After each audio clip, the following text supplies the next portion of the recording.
So thank you for doing this interview with me. It means a lot to me. You don't even know me except for today, but again, these interviews are part of my own journey. You know, to bring people together, but also there was a time in my life when I was going through great difficulty, and I didn't have much gratitude or hope. And interviewing people in this way and hearing what they did throughout their life gave me both gratitude and hope. And so it's all about people sharing their real stories and what spirituality has meant to them, however that plays out. So there are no wrong answers because it's your story. Nobody can tell us that's not Dalia's story. So thank you for doing this. Yeah. Yeah. So just say your name and where you live. My name is Dalia Frey and I live in Vienna. Great. And you can just look at me like you did. You don't have to look at the camera. That's good. Yeah. I'll just make sure everything's working. Yeah. So before we get into the topic of spiritual journey and all that, just tell me about yourself. Like, tell me about where you grew up, where you went to school, your family that you've raised, your profession, you know, just background. So I was born in Vienna and I was raised in Vienna. I went to a French school here, so it was kind of dark, gray city, Vienna at that time.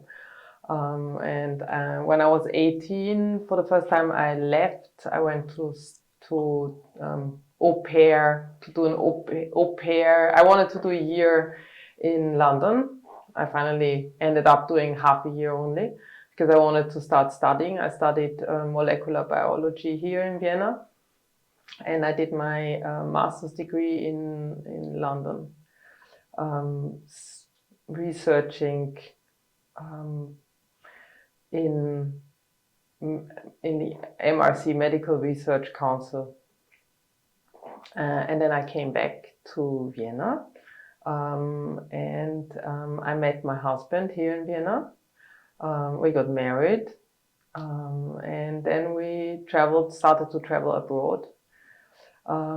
First we lived in Newcastle upon Tyne for 3.5 years, where our daughter Adina was born, and then we came back to Geneva, where our son was born, Raul, and after 1.5 years, we came back to Vienna, where we've been living since. So I was raised in a Jewish community, going to synagogue regularly for the high holidays.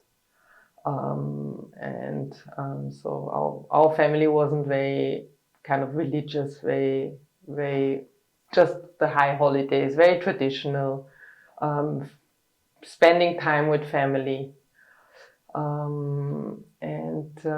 So it was actually quite nice to come back to Vienna after living abroad with our small kids, because we were finally back in the family, in the bigger family. And then, what else should I tell you? About your profession. My profession. So in the year 2005, so my son was just turning 5, I started with a depression, which I never had before, and I started to kind of look for the way to kind of going to psychiater or to the doctors, and I finally ended up at a kinesiologist who helped me big time. And then I changed my profession because so I found my real vocation as a kinesiologist, starting to study that for myself, and then to basically trying to heal myself, and I then started to do this work with other people as well. Later on, I met it's called it's a healer, shamanic healer.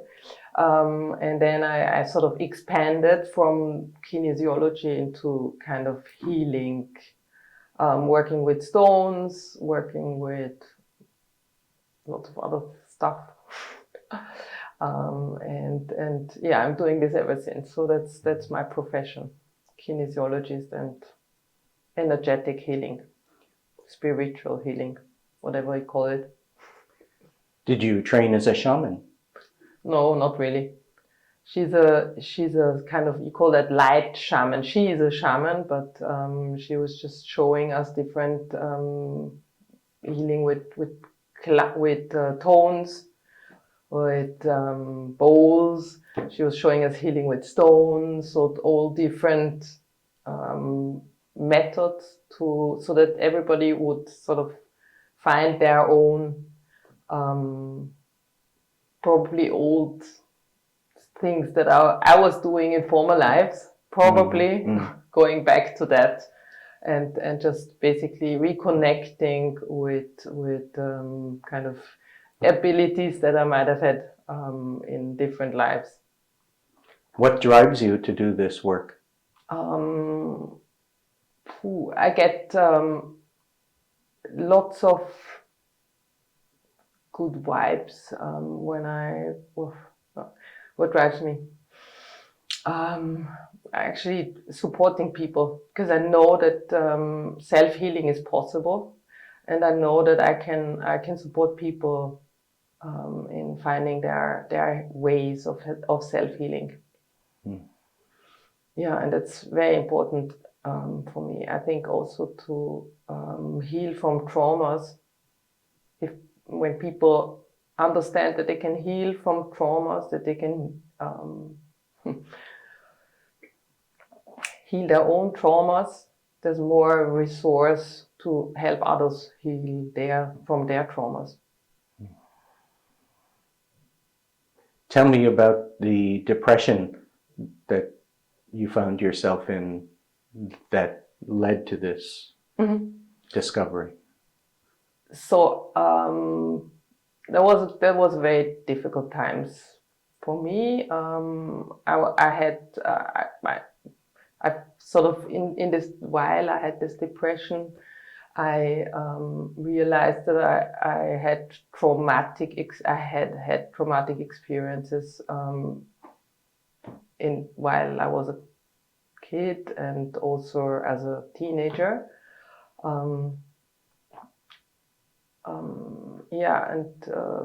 What else can I say about the depression? I soon realized that medication is not the way to heal the basis of this depression. I also realized that only talking will not lead me anywhere. So I had to look further and deeper. Change habits, change your surroundings in the way of who you want to be friends with, who you want to stay in contact with, sort of finding my place, my pulse.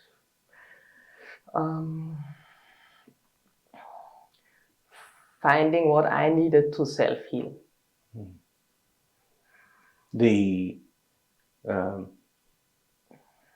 The journey of finding this healing was just that you found a kinesiologist, or and the shaman, or what opened the door for you to this kind of healing? So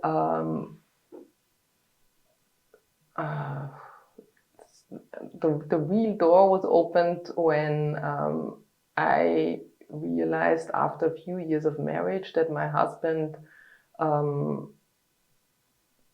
took very bad decisions, and I had some extramarital experiences.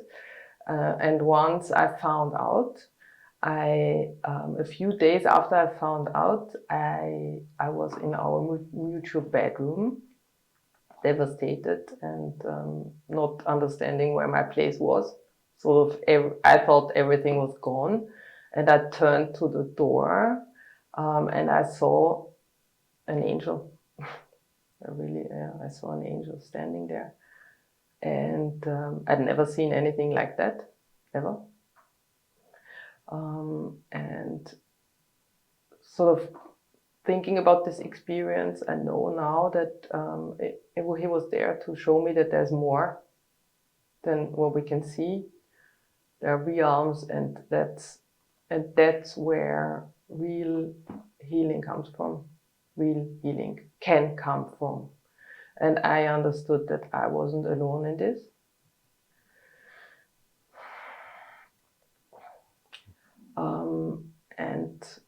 I wasn't alone in this. I felt very alone, but I wasn't alone. What did you do next? That was just one experience. And then I sort of started different courses, connecting with angels in a way by singing the 72 angels names. And there I met this woman who then later became my spiritual teacher. And she opened the door to things that I didn't even understand at that time. Like, she was talking about whatever things that, I mean, in my religion, nobody talks about, like, I mean, you don't talk about certain things like Atlantis healing, I don't know, old Egyptian healings, and other things that, for me where I couldn't really grasp, because at that time it was just stories. But the more I started to work with healing stones and with connecting with the tools also that she offered, the more I understood that that's really powerful. If energy starts to flow again and your chakras are open, and how healing can really take place inside and out. When did you realize that you were healing? That's a whole process. Because I'm still going through ups and downs.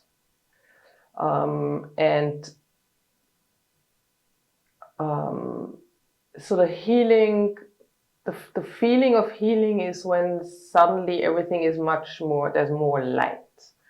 And there was more connection from my heart, because with all the experiences I had, the childhood experiences I had to close everything, close. So the more I open, the more light comes in, the more connection with others is there. That's when you start to feel that there's really something's moving. So towards towards the better and towards the healing. Do you remember an event where you said, I'm changing?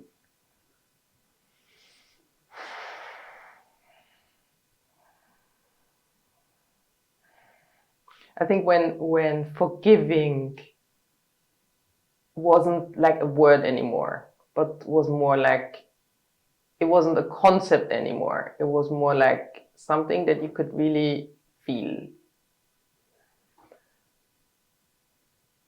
Yeah. You said there was also trauma from childhood. Mm-hmm. And did you make some connection between that trauma and the later trauma? Yeah, they were different, because the later trauma was really to open. That's something that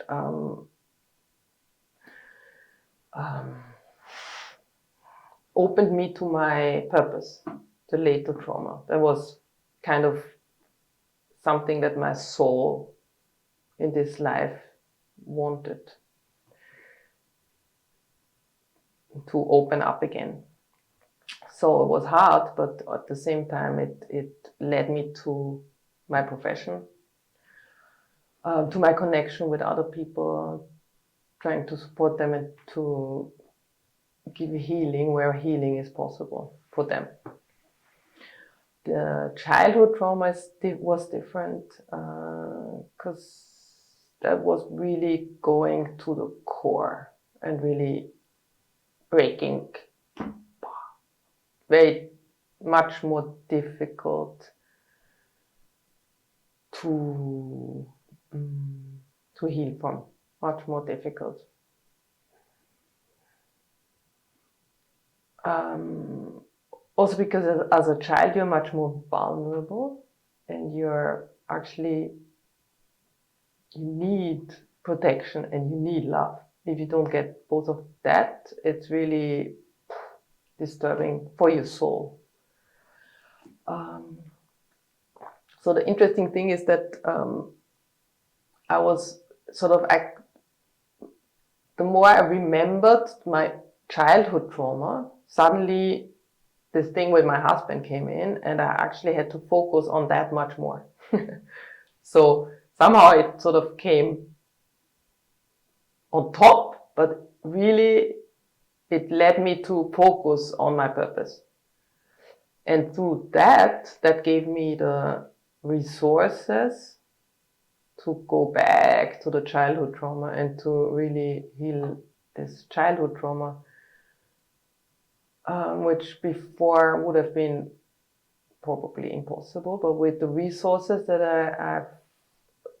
I've sort of acquired more and more, I could actually go into the deeper trauma and focus on that, and that's been quite difficult because it meant I'm very family. For me, family is everything, but it meant going back to the family and telling them that there was something went really wrong, and that was hardcore. Was there an issue of protection? You were not protected? I wasn't protected, yeah. I wasn't protected, yeah. So these last years have been quite challenging, but I'm good. The outside is not so good because it's sort of now, it's open in the family. I've spoken about it. Everybody deals in a different way. Some people don't want to know. But inside of me, I can feel that there's healing. So healing is actually progressing. And I can feel that I'm holding my boundaries, which wasn't possible when I was a child. So I'm learning, like, where are my boundaries? Some things that are actually normal for if something in this doesn't happen, so you understand your boundaries, and that's the other people. That's the other person. But with me, I had no boundaries, so I'm learning where they are at the moment. That's challenging, but it's very important, and more and more I'm getting there, and I'm actually proud. I'm very perseverant, I would say, and I really believe that healing is possible, and it is possible. Yeah. What is your concept of God today? Do you have a spiritual or metaphysical or some higher power concept that is important to you? It's more the higher power concept, because otherwise this beauty wouldn't exist. I think it's really... Yeah. I'm just going to have you start again because I was talking while you were talking. Okay, sorry. Just say, my concept of today is of a higher power, and then just describe what it is to you. Okay. Yeah. So, my concept today is of a higher power.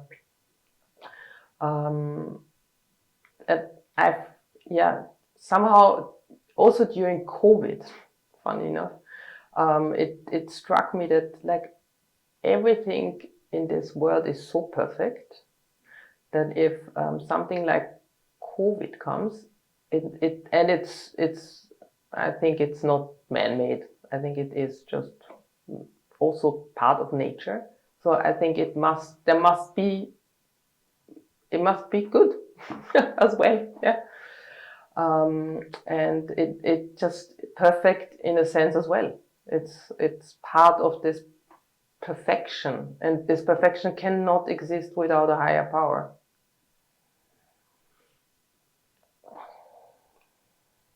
Do you give this higher power a name? Not really. No. I would.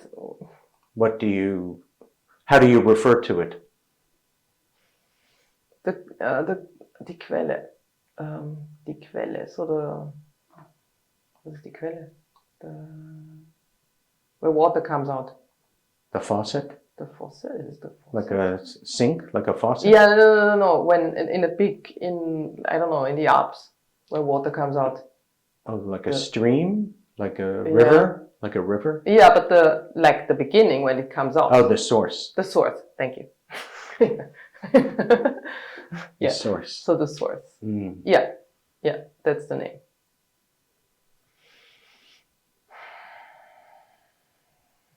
What does that mean to you, the source? So the source is where we all, and where everything comes out from, where everything is born. So what does it mean for you today when I say the word faith? Does that mean anything? Do you feel like you're a person who has faith, or is... Oh yeah, I'm sure I have faith, yeah.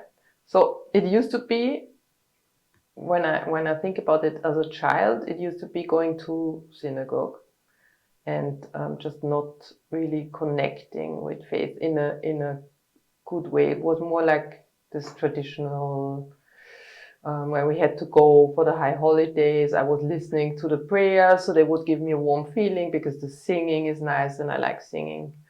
So it would give me a feeling of connection to community, being part of a community. But then there was always this part of like, we're different. So there was always this part of separation as well, because we're not like the others. And sometimes some people say we are the chosen ones. And then I would always go like, okay, but if we are the chosen ones, what about the others? Like, where do they come in? Like, it was always somehow a concept of separation, the way religion gives you an image of faith, for me at least. And now I know that faith is much more about we're all one. Yeah, we're all. I mean, there's me and the other, but we're all constantly in contact. Wherever we live, we are in contact. There's always this core, maybe, that's different. So when we're born from the source, there's like this core that's us, me. But then the rest, we're all in contact, and we're all one. Have you had any... One of my questions is, what's your earliest memory of faith? But I don't mean the religion, the religiosity that you are speaking about. Yeah. Not the saying the prayers and getting a warm feeling, but what's your earliest memory that you were connected? So I think that's a difficult question. I think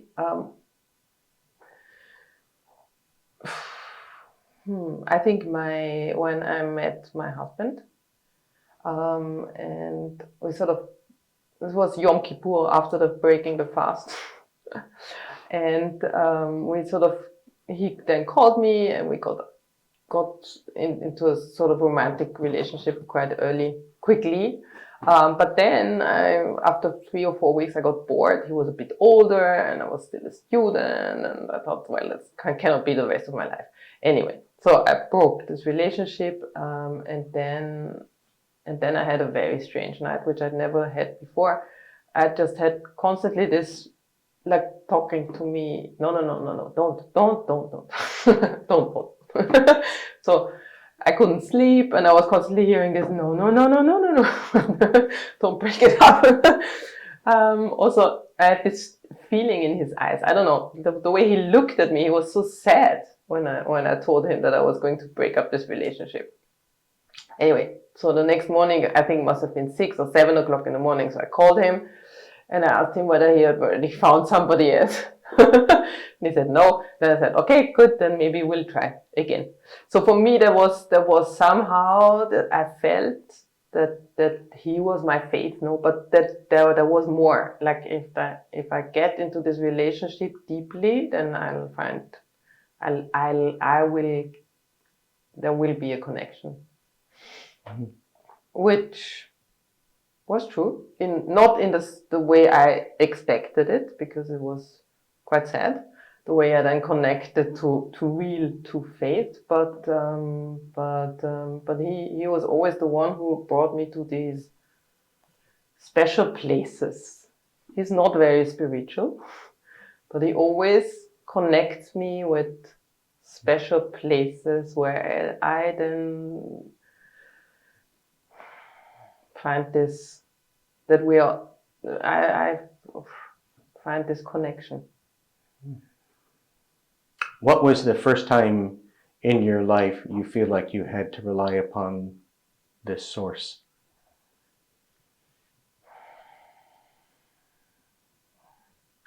Well, that was the story, I think, with the angel that I told you, yeah, because it felt so strange, but it was so clear that there was this other realm that I hadn't seen before, that I hadn't felt before. And I'm very curious. And I'm a researcher. So that connects me, I guess, to what I studied.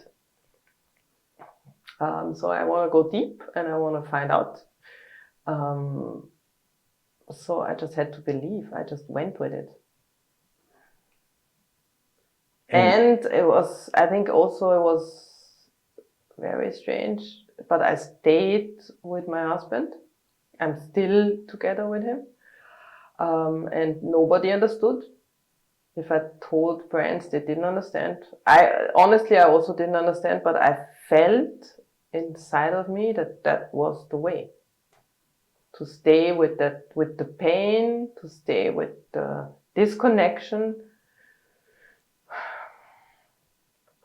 in order to find connection again. What was the message of the angel you saw in the bedroom when you found out? It's really funny, because when I think about the message, I never asked this angel what his message was.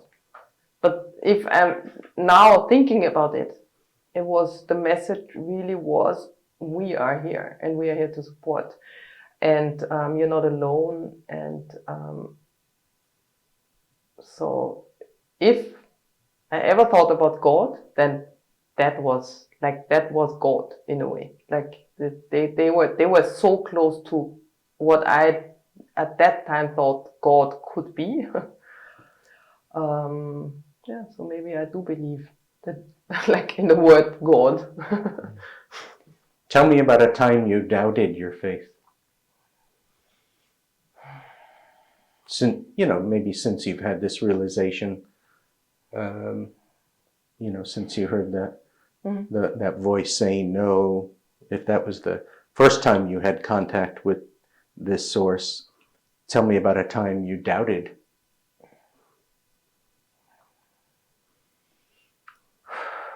I think going, like, now working through my childhood traumas, that felt really dark. And there was also a time where I didn't see my parents because I needed that separation in order to find myself and to find healing, because there were no boundaries otherwise. And because I'm at the same time very compassionate, I could feel their pain. I could feel my pain, I could feel their pain, and that felt really, really dark. And there I felt quite alone, I have to say. So I guess I lost faith now and then during that time. Feeling that I wasn't going to very dark places. Where faith wasn't really present, but somehow it was, I don't know, just difficult. Was there a specific story or incident around the faith being difficult or absent? I want to make sure I didn't No, miss. I think it was a story. I just felt very lonely. Yeah, I felt very lonely. How did that change? What happened to make that change? Oof.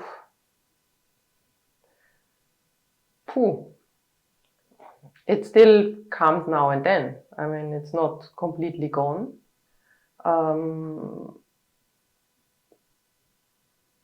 Because so the way trauma works, it can always trigger. And when you're then triggered in this and back into this trauma place, it feels lonely again. So it's a matter of understanding where you are inside of your body at the moment, whether you're dissociated or whether you're in this old trauma experience again. And so the more I worked with that, the quicker I can understand in which space I'm actually sitting, and the quicker I can get out of that state and feel connected again. Very difficult is menopause at the moment. Very difficult because trauma triggers, if you have experienced trauma before puberty, it can trigger immensely because the hormones are suddenly gone, and the way your body feels is like a child. So it's these body, it's called body, it's kind of stored in your body, these traumatic experiences. So that's the hardest, because your body actually feels like young, but you're not anymore.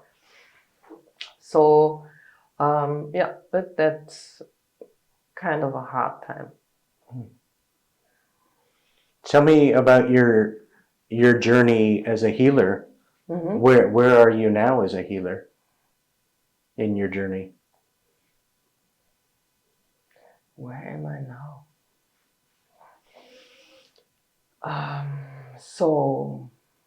That's an interesting question.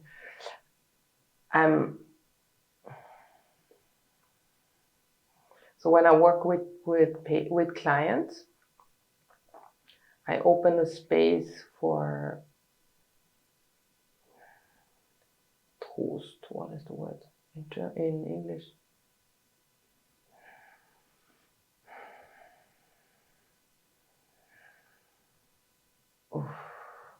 Wait, I have to look it up.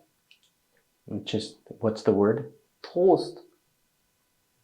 To find, if you're very sad and you find somebody who holds you, that's trösten.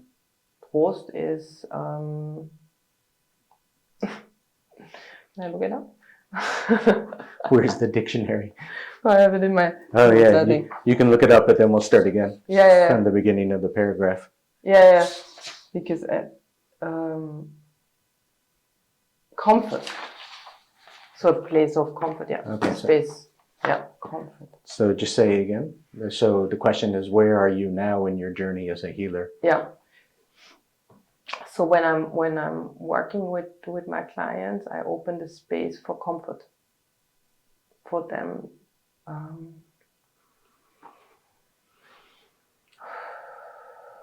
Where they can reconnect to their heart resources, to self-compassion, to self-healing. Yeah, that's what I'm doing.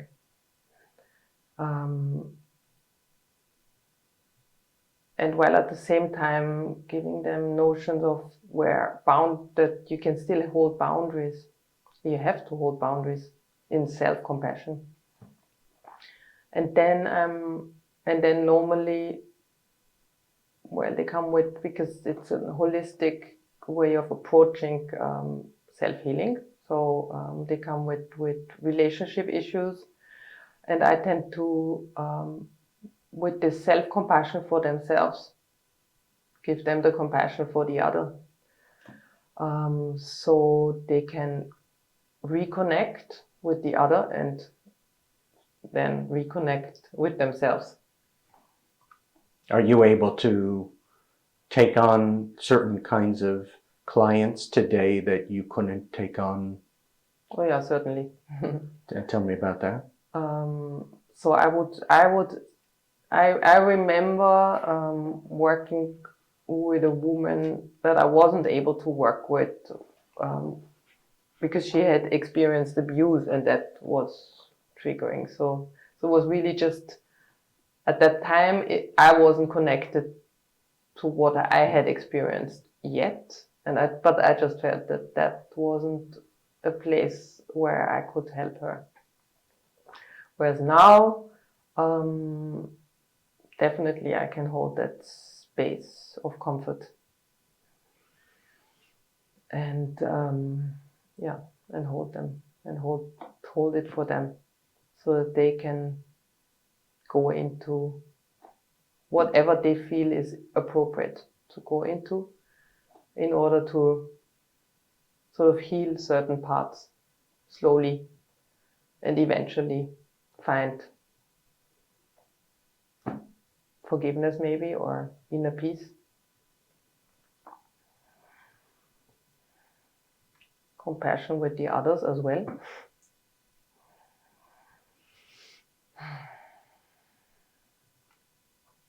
I'm just interested in what are some of the big things you've learned on your journey, your life journey.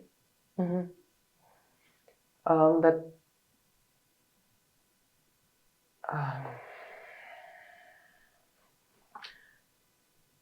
We can heal from trauma. Really, it's possible to heal from traumatic experiences.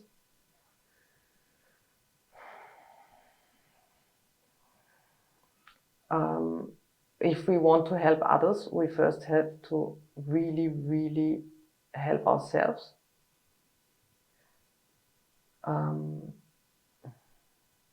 We have so many resources in ourselves that we can recover, uncover.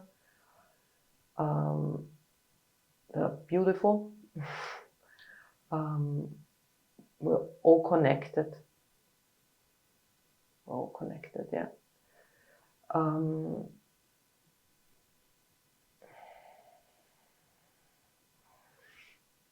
And when we heal, when we self-heal,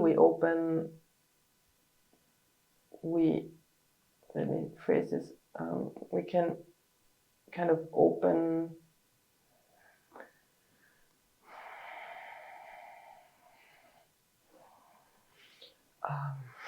a space for others, even if we don't connect with them. Is this something that makes sense? So if we do the work, we do it for so many other people.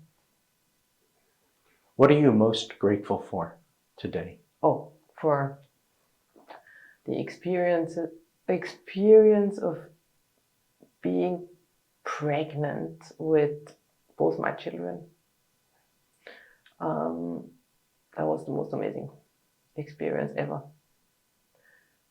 It was a feeling of grace, a feeling of bliss, a feeling of connection, when you feel that there's another being growing inside of you, that's separate and at the same time inside of you. Something that's wow. And the perfection when they come out and these little fingers, and caring for them. Oh yeah.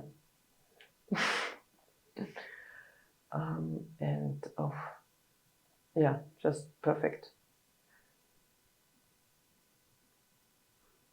What's your greatest wish? Peace in the world. Yeah, peace. Say more. Sorry? Say more. Ooh. What more can you say than peace? I mean, it's just a matter of everybody finding peace inside themselves and no war. Really no war. Just being peaceful and no more these horrible things.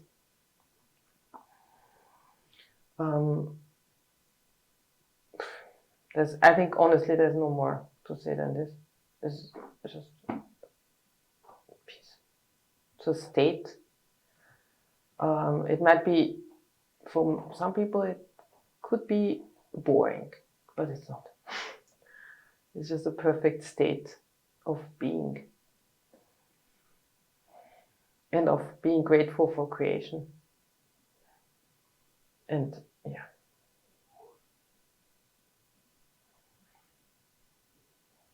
Do you have a message?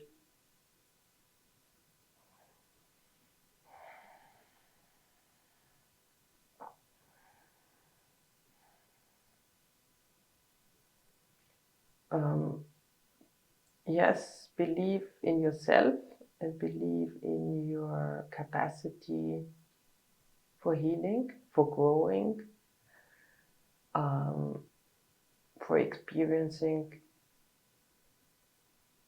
hope, for experiencing love.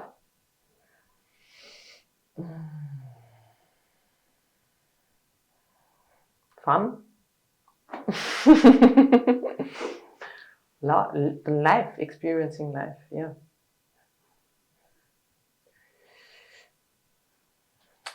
We're going to make a portrait of you. Mm-hmm. And when people see the portrait, what do you want them to know about you? This is Dalia from Vienna. Okay.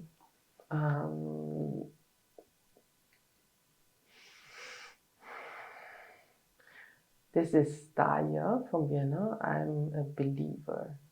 I believe very strongly. I believe in myself. I have lots of power. I have lots of perseverance. I have ups and downs.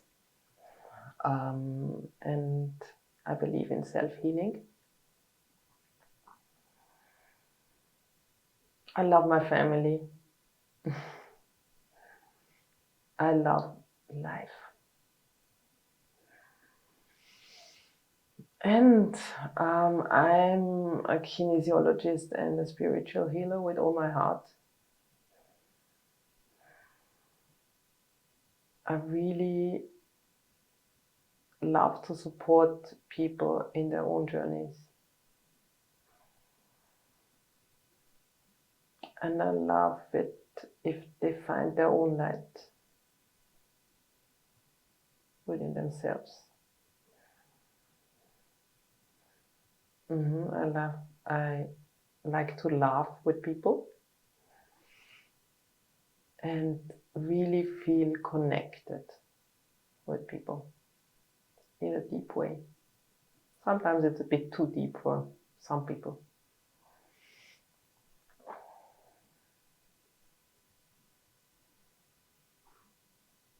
Is there anything else you'd like to share about your journey?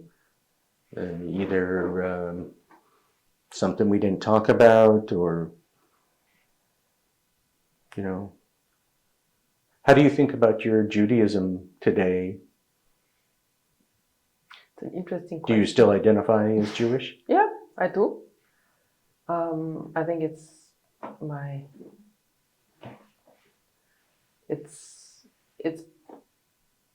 part of my identity, absolutely.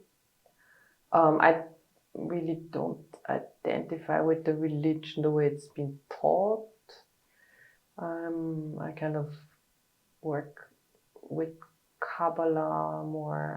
I don't know, I find different ways, but I feel connected to Judaism.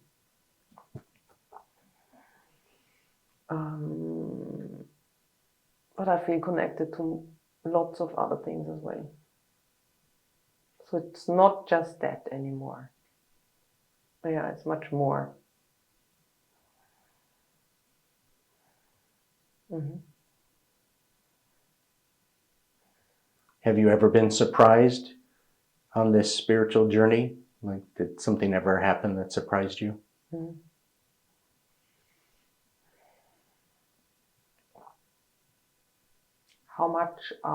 It surprised me how much our ancestors were close. Also very close. And I just had an experience when I was very connected to my grandmother from my mother's side.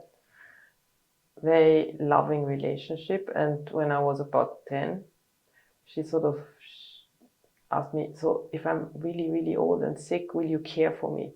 And I was like, oh, yeah. And then unfortunately, when she died, I couldn't, because my mother wouldn't let me see her, because the way, I don't know, she had a stroke, and apparently she didn't look very nice anymore. So my mother didn't let me go into the hospital. I was 15, but she decided no, which was fair enough. But for me, that was a pain, very painful, because she then died and I couldn't see her anymore. I couldn't even see her.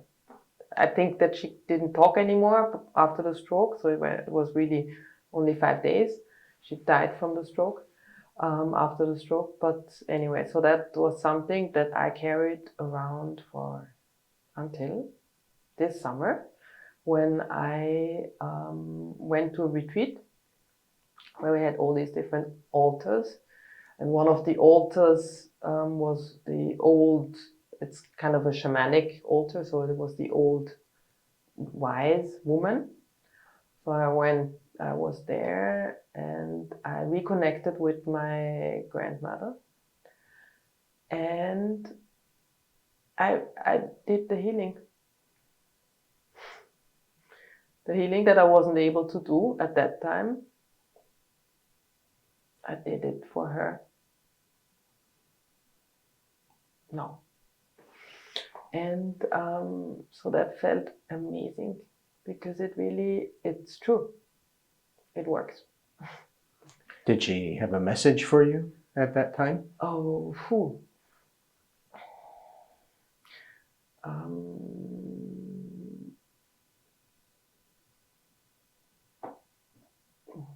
I think she was very proud and very thankful, because I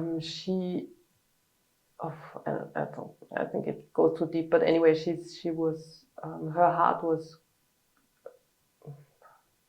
so she had to flee during the Holocaust, and her heart was broken basically, and which was very difficult for my mother, because my mother had a mother with a broken heart, so that was quite cold relationship. But during this healing session that I did for her, I could feel that her heart she was basically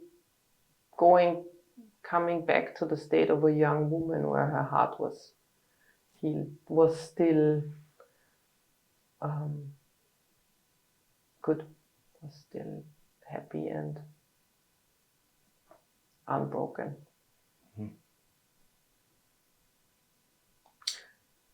So she was very thankful. I could feel her tears. How wonderful to help your grandmother heal. Yeah. Amazing, isn't it? Mm. It's something that I would have not, I mean, like, yeah, it's so amazing how that works. And it works. Thank you so much for doing this interview. It means so much to me. Thank you for asking me all these questions. Mhm.